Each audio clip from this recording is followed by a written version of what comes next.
Padre Celestial, te damos gracias por tu palabra.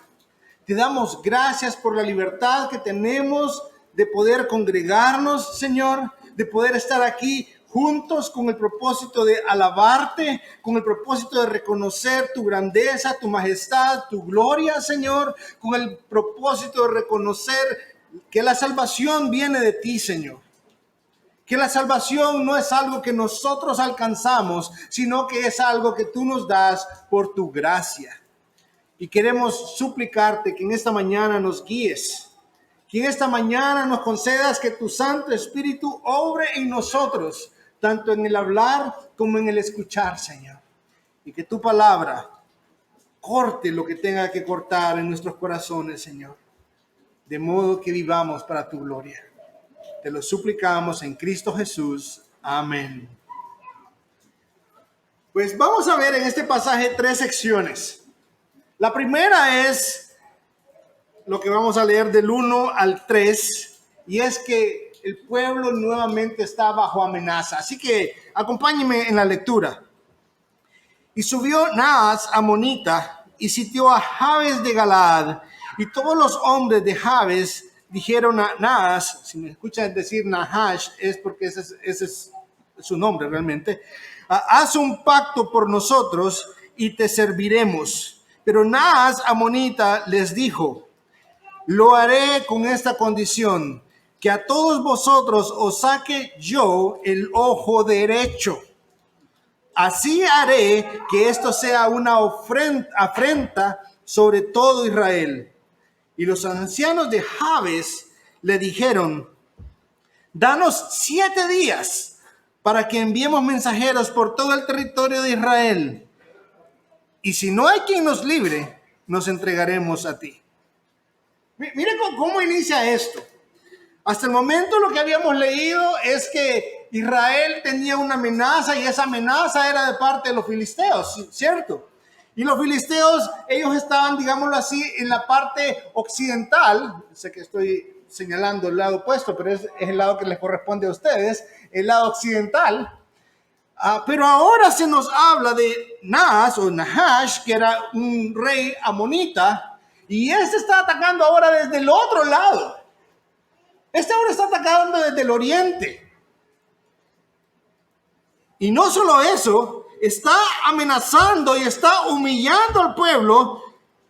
Y este líder amonita realmente no buscaba esclavizarlos, realmente lo que él buscaba era exterminarlos. Era exterminarlos por completo. Y es por esto que ellos vienen y se atreven a proponer una alianza, diciendo, mira, si nos dejas vivir, te vamos a servir, vamos a ser tus esclavos. Vamos a servirte. Pero para Naas, la única manera en la que esto era aceptable era si se dejaban sacar el ojo derecho. Él quería dejar una marca permanente, no solo de victoria, sino también de vergüenza sobre este pueblo, el pueblo de Jabes. Y esto va a ser muy importante. Entendamos que hay un pueblo que hasta ahorita se está mencionando, el pueblo de Jabes. Y es ahí donde este rey Naas está invadiendo y está amenazando. Así que todo esto empieza con una amenaza. Pero para poder tener claridad en el capítulo 11 de 1 Samuel, nosotros necesitamos retroceder un poco. Para poder entender la profundidad de este capítulo, necesitamos ir un poco más atrás. Así que, si me acompañan con sus Biblias, unas cuantas páginas atrás, al final del libro de Jueces, eso nos va a ayudar mucho. Jueces 19. Antes de ir a Jueces 19, recordemos que vimos en capítulos anteriores que Saúl era de qué tribu, hermanos? De Benjamín, exactamente. Así que Saúl era un benjaminita. Jabes de Galaad y Gibeá, donde vivía Saúl, Gibeá, estos dos pueblos compartían un pasado juntos.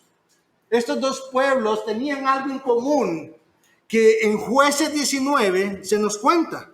Se nos dice en Jueces 19, versículos pueden ir al 16 y al 22, que los hombres de Gibeá intentaron abusar sexualmente de un levita. Los hombres de Gibeá intentaron abusar de un sacerdote levita,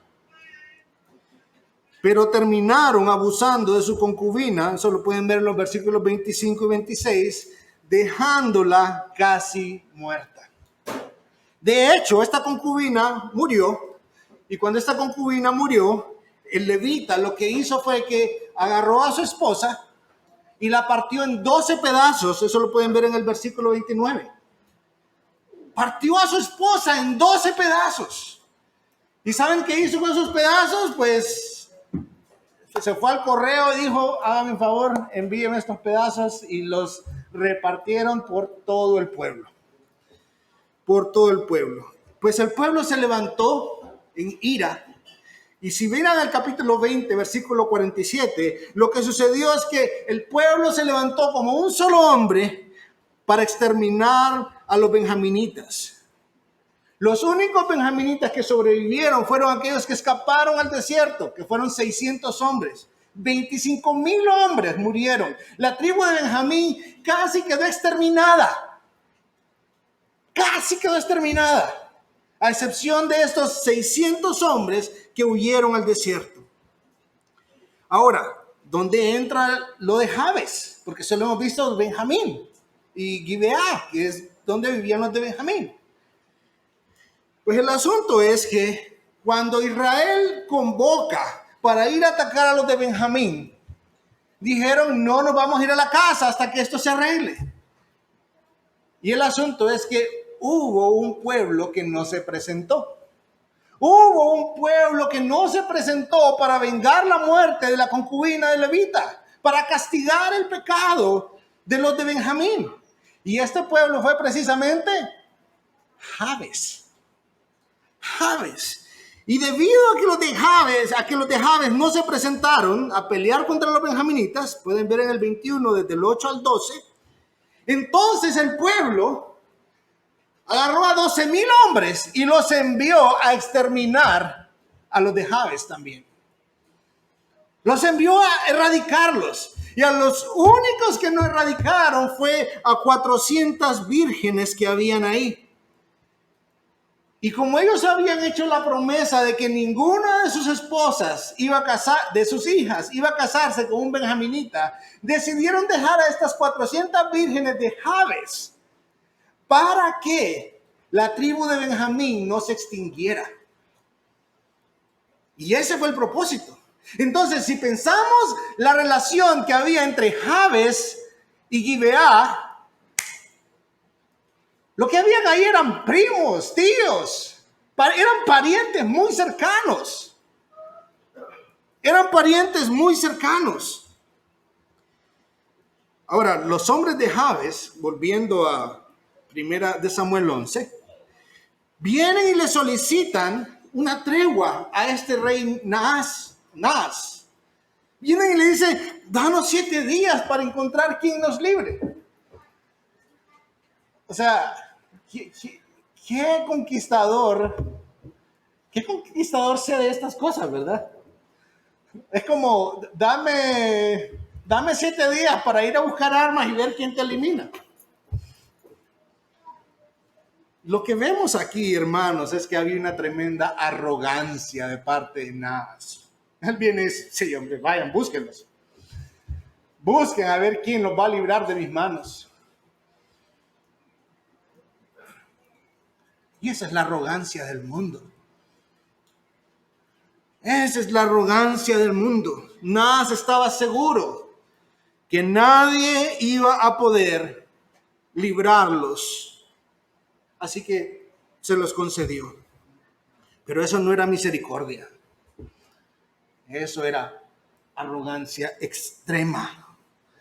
Confiado de la inferioridad de Israel. Así que este escenario nos ayuda a ver el problema en el que estaba este pueblo. El pueblo de Jabes. Amenazados de muerte, pero después, con la oportunidad de hacer un trato, se entregaban su ojo derecho. Y aún así, con 7 días para buscar quien nos libre. Veamos qué sucedió después. Veamos cuál fue la respuesta a esta situación. Versículos 4 hasta el 8 vamos a leer en este momento. Entonces los mensajeros fueron a Gibeá de Saúl. Miren qué interesante. Voy a hacer una pausa ahí. Los de Jabes enviaron a los mensajeros para que fueran a todo el territorio. Busquen quien nos libre. ¿Pero qué hicieron los mensajeros? Dice, entonces los mensajeros fueron a Gibeá de Saúl y hablaron estas palabras a oídos del pueblo. Y todo el pueblo alzó la voz y lloró. Y sucedió que Saúl regresaba del campo detrás de los bueyes y dijo, ¿qué pasa con el pueblo que está llorando? Entonces le contaron las palabras de los mensajeros de Jabes. Y el Espíritu de Dios vino con poder sobre Saúl al escuchar estas palabras, y Saúl se enojó grandemente y tomando una yunta de bueyes, los cortó en pedazos y los mandó por todo el territorio de Israel por medio de mensajeros, diciendo, así se hará a los bueyes del que no salga en pos de Saúl y en pos de Samuel. Entonces el terror del Señor cayó sobre el pueblo y salieron como un solo hombre y los contó en Besec. Y los hijos de Israel eran 300,000 y los hombres de Judá 30,000. Mire qué interesante lo que tenemos acá. Los mensajeros, ellos no se van. Ellos no se van por todo el territorio. Ellos se van directamente a la tierra de Saúl, la tierra del rey. Ellos no estaban haciendo algo ilógico. Ellos se van a la tierra del rey. Se van directo a Gibeá y el pueblo escucha lo que está sucediendo. Este pueblo del nuevo rey, donde estaban sus primos, sus tíos, estos cercanos. ¿Recuerdan lo que vimos en Jueces? Estaba su familia ahí. Y esto resultó en un gran lamento, en un gran dolor. En ese momento Saúl iba llegando, quien al parecer todavía no estaba dejando el campo para tomar su cargo. Y regresaba, dice ahí, que con unos bueyes al pueblo, y se encontró que el pueblo estaba en gran congoja, en gran dolor, sufriendo por la situación de los hermanos, primos, tíos de Jabes. Y cuando informan a Saúl acerca de lo que les está sucediendo, dice el texto que el Espíritu de Dios vino sobre él. El Espíritu de Dios vino sobre él. ¿Para qué vino el Espíritu de Dios? Para equiparlo. Para equiparlo, para actuar para el propósito que Dios lo había escogido. Recuerden, habían 2 propósitos. Uno era liberar al pueblo y otro era juicio. Pues Dios viene, envía su Espíritu para equiparlo para hacer su tarea.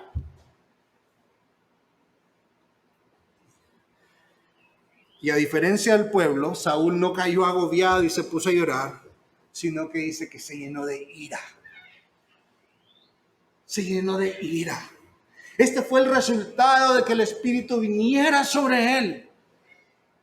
Es posible que nos sintamos tentados a decir, ay no, pero entonces Saúl pecó en eso. No, era la ira de Dios.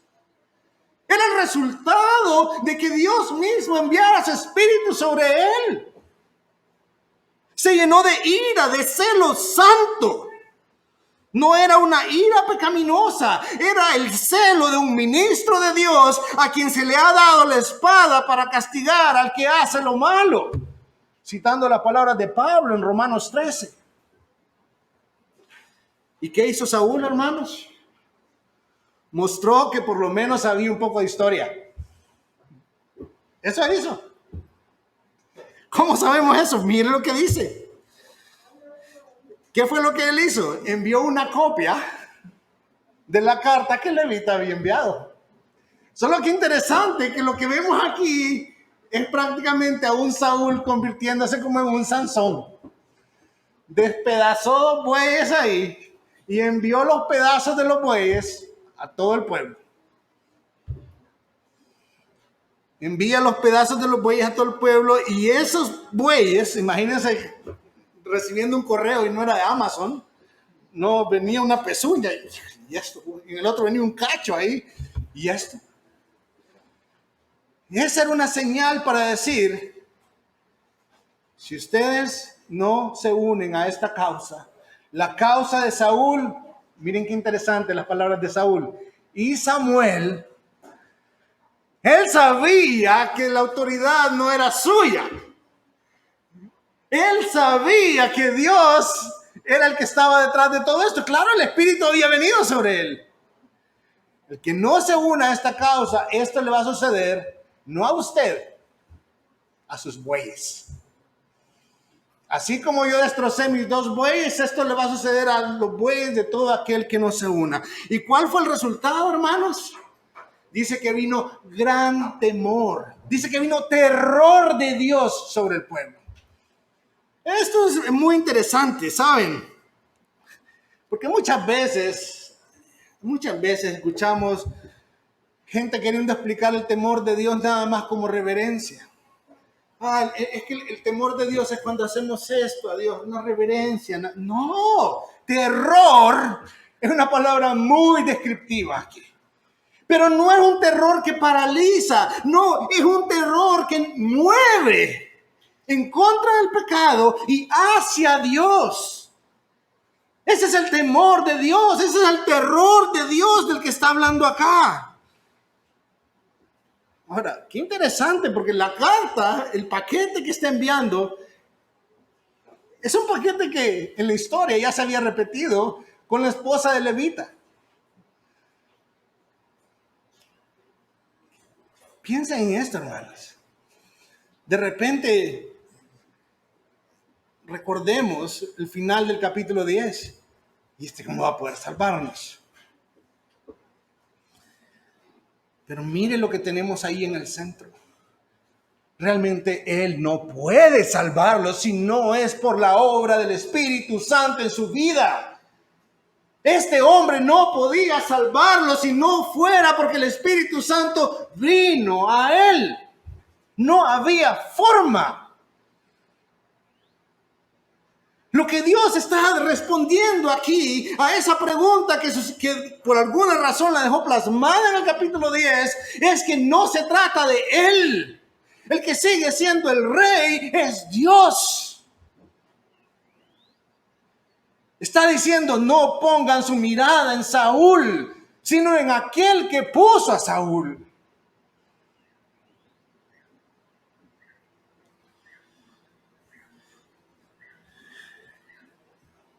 $330,000 hombres listos.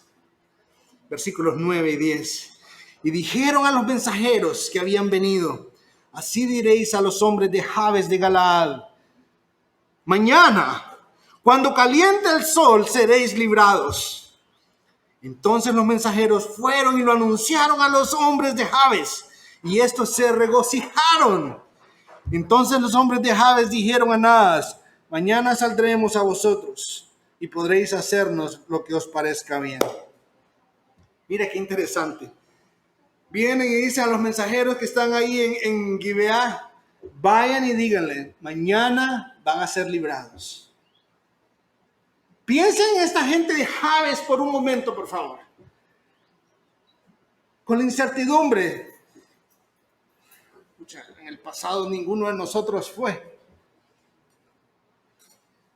En el pasado, cuando se trataba de vengar a la esposa de Levita, todos nos quedamos aquí.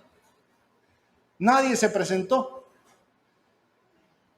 ¿Será que alguien va a venir por nosotros? ¿Será que alguien va a venir por nosotros? ¿Será que hay esperanza para nosotros? No solo eso, pensemos en la historia de estos pueblos también. ¿Quién era lo que se esperaba que saliera de la tribu de Benjamín?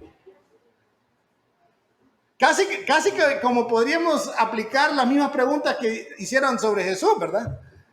¿Y será que de Nazaret va a salir algo bueno? ¿Y será que de Benjamín puede salir algo bueno? Pero se les dice, mañana, cuando el sol ya haya calentado, ustedes van a haber sido librados. Imaginémonos la reacción ante ese mensaje. Esas son buenas noticias, familia. Mañana va a llegar la salvación para ustedes. No van a morir. No van a morir. Versículo 11. A la mañana siguiente, Saúl dispuso al pueblo en 3 compañías y entraron en medio del campamento a la vigilia de la mañana e hirieron a los amonitas hasta que calentó el día. Y sucedió que los que quedaron fueron dispersados, no quedando, escuche esto familia, no quedando 2 de ellos juntos. Lo que sucedió es que en la madrugada del día siguiente, habían tres escuadrones ahí, 3 regimientos, entrando al campamento de los amonitas, haciéndolos pedazos. Tal fue el impacto sobre los amonitas que tuvieron que huir. Los que lograron huir, dice que ni siquiera 2 de ellos lograron quedar juntos. Así fue tal la destrucción. Interesante, porque cuando volvemos al libro de los jueces, el último versículo del libro de los jueces dice, en esos días no había rey en Israel, cada uno hacía lo que le parecía bien ante sus ojos. Y vemos ahora el rey, ese rey que se mencionó tantas veces, o la figura de ese rey. Un rey que muestra que Dios es capaz de cambiar la historia. Que muestra que Dios es misericordioso y compasivo. Un rey que transforma la manera, la cultura de los pueblos. Primero vemos a Israel asesinando a sus propios hermanos en Jueces. Ahora vemos a uno de sus hermanos como rey viniendo al rescate de ellos. Pues pareciera que esto sería suficiente para que la historia termine con un y colorín colorado, el cuento se ha acabado. No, sigue esto, sigue. Y sigue con perdón y adoración. Veamos los versículos 12 al 15. Y el pueblo dijo a Samuel, ¿quién es el que dijo, ¿ha de reinar Saúl sobre nosotros? ¿Recuerdan esa pregunta? Salió en el capítulo 10. ¿Acaso de reinar Saúl sobre nosotros? Traed a esos hombres para que los matemos. Pero Saúl dijo, a nadie se matará hoy, porque hoy el Señor ha hecho liberación en Israel. Entonces Samuel dijo al pueblo, venid, vayamos a Gilgal y renovemos el reino allí. Así que todo el pueblo fue a Gilgal, y ahí en Gilgal hicieron rey a Saúl delante del Señor. Allí también ofrecieron sacrificios de las ofrendas de paz delante del Señor, y se regocijaron grandemente allí Saúl y todos los hombres de Israel. Lo que vimos, lo que acabamos de leer, hermanos, no significa que el pueblo ahora era el mejor pueblo. No, no significa eso. Si le prestamos atención, este es el mismo pueblo de los jueces que quería matar a sus hermanos. ¿Dónde están esos? Tráiganlos, vamos a hacer los picadillos aquí ahorita. El mismo pueblo. El mismo pueblo. Querían repetir la historia de Jueces. Querían matar a sus propios hermanos. La misma actitud que los llevó en el pasado a masacrar a los de Jabes estaba ahí. Sin embargo, Saúl extiende perdón sobre aquellos que estaban contra él. Preste atención a esto, hermanos. Saúl, el rey, extendiendo perdón a aquellos que estaban contra él. Escuche eso. Esas palabras no están ahí como relleno. Son palabras importantes. Son sombra de algo que más adelante hemos de ver. De modo, dice, que nadie habría de morir en ese día. ¿Y qué fue lo que motivó a Saúl? Ahí no dice. Dice que la razón es porque había sido el Señor quien proveyó salvación ese día. Miren que no dijo, es que yo soy el rey que el Señor puso. No, dice el Señor trajo salvación. Él atribuyó la gloria de esa victoria al Señor. Él no se quedó con la gloria. El Señor fue el que trajo salvación. O sea que según Saúl, ¿no fue él quien libró al pueblo? No, según Saúl, quien libró al pueblo fue Dios. Él solo fue un instrumento en las manos de Dios. Y no solo él, el resto del pueblo, también los 330,000 hombres. Solo fueron instrumentos en las manos de Dios. Saúl le dio la gloria a Dios por su victoria. Fue Dios quien guió a Saúl. Fue Dios quien guió al pueblo contra los amonitas. Y Samuel viene ahora y convoca al pueblo. ¿Y a dónde lo lleva? Otra vez. Al lugar donde cada vez estaba ahí rasurando al pueblo, ¿verdad?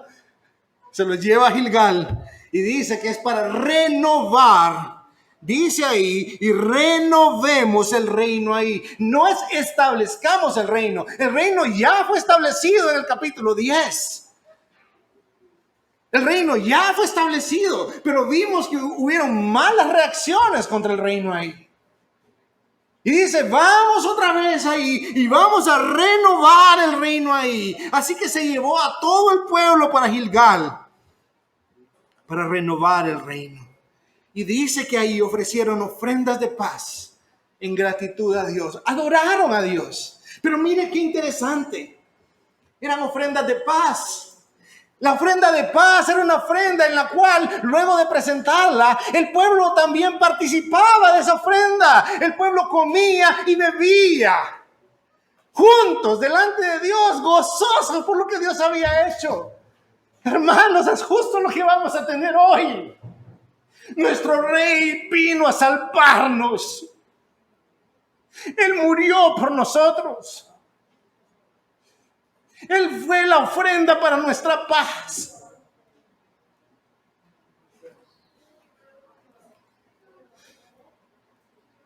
Si no fuera por Cristo Jesús, no estaríamos aquí.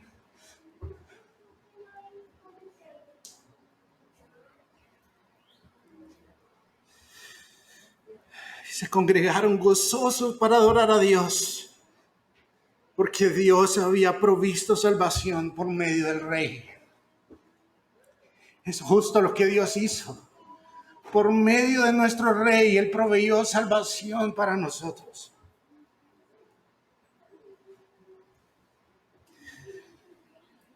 Hay mucho en este pasaje para nosotros, hermanos. Por eso lo voy a señalar 3 cosas. La primera es la arrogancia. Esa arrogancia de Naas es la misma arrogancia que vemos hoy contra Dios y su pueblo, hoy en día. Pero eso no tiene que tomarnos por sorpresa, hermanos. Jesús dijo, si el mundo os odia, sabed que me han odiado a mí antes que a vosotros. Y no es así como, si es que acaso llega a suceder. No, es que el mundo nos va a odiar, hermanos. Si usted está viviendo en amistad con Dios y no en amistad con el mundo lo va a odiar. Eso no es algo que tal vez va a suceder, va a suceder. Jesús mismo dijo, hermanos, no os maravilléis si el mundo os odia. No se extrañen de que eso suceda. Eso no tiene que asombrarnos. Eso es lo natural del mundo. Aborrecer aquello que es de Dios. Así éramos nosotros, íbamos en contra de Dios. Pero así como Saúl ofreció perdón a estos hombres que iban en contra de él, Cristo, a través de Cristo tenemos perdón nosotros también.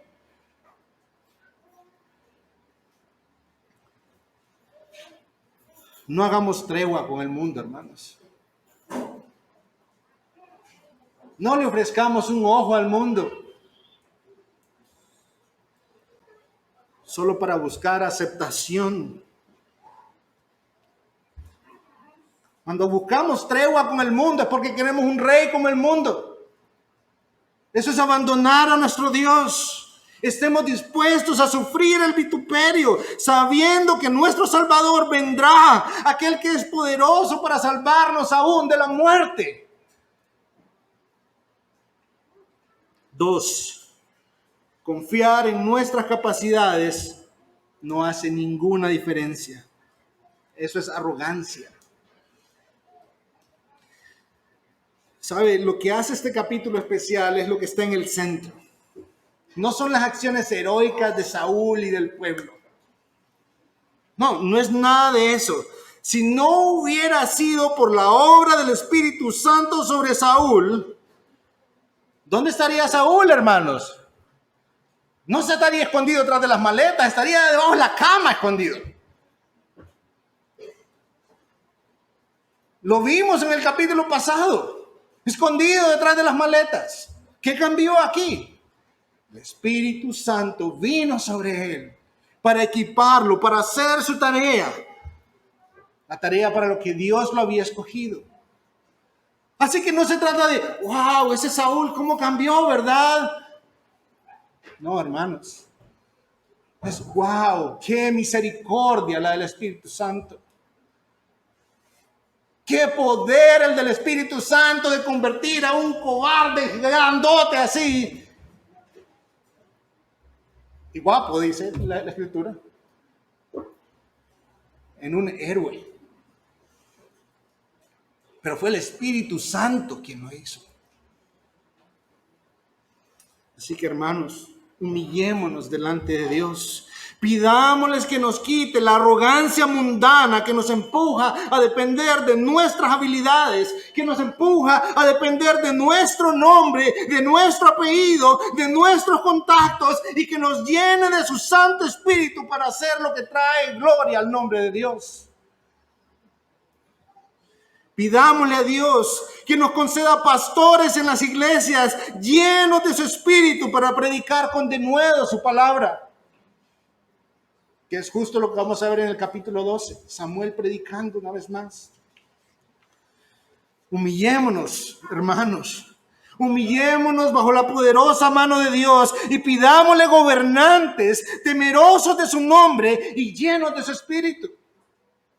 Pero humillémonos. Porque por el camino que esta nación va, vamos a terminar cambiándole el nombre a Sodomatepeque.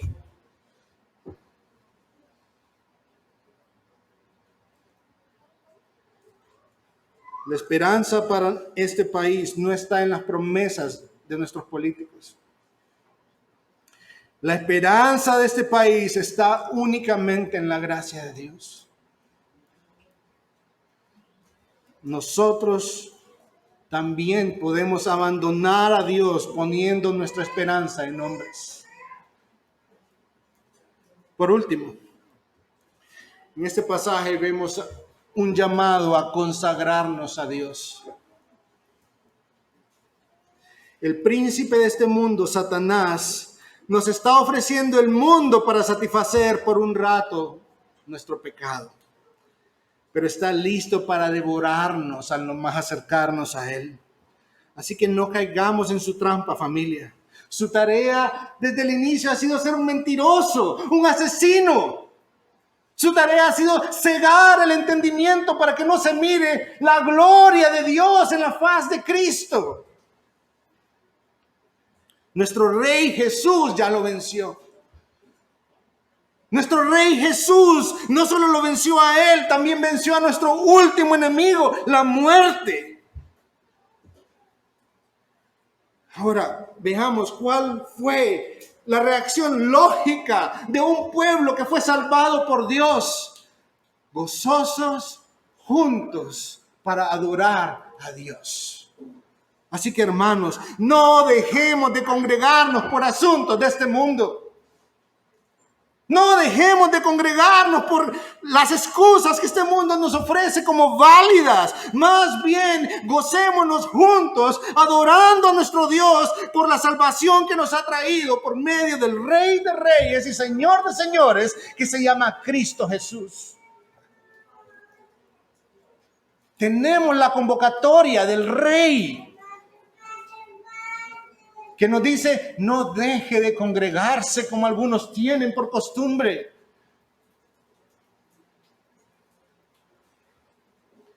Acompáñenme a orar, familia. Padre Celestial, no hay manera de agradecerte por haber dado a tu Hijo Jesús. Por nosotros, Señor, pecadores que nos oponíamos a tu reino, Señor. Por nosotros, Señor, que estábamos muertos en nuestros delitos y pecados, delincuentes ante tu reino, Señor. Pero has traído a nuestra vida perdón a través de Cristo. Nuestro Rey ha vencido a nuestro enemigo y aún a nuestro último enemigo, la muerte. Concédenos un corazón deseoso de alabarte, Señor. Concédenos un corazón lleno de gratitud. Concédenos un corazón que no busca ajustar tus palabras a las del mundo, Señor, sino un corazón que te ama, que te respeta, que te teme, Señor, conforme a tu propósito. Gracias, Dios, por tu palabra. En nombre de Cristo Jesús. Amén.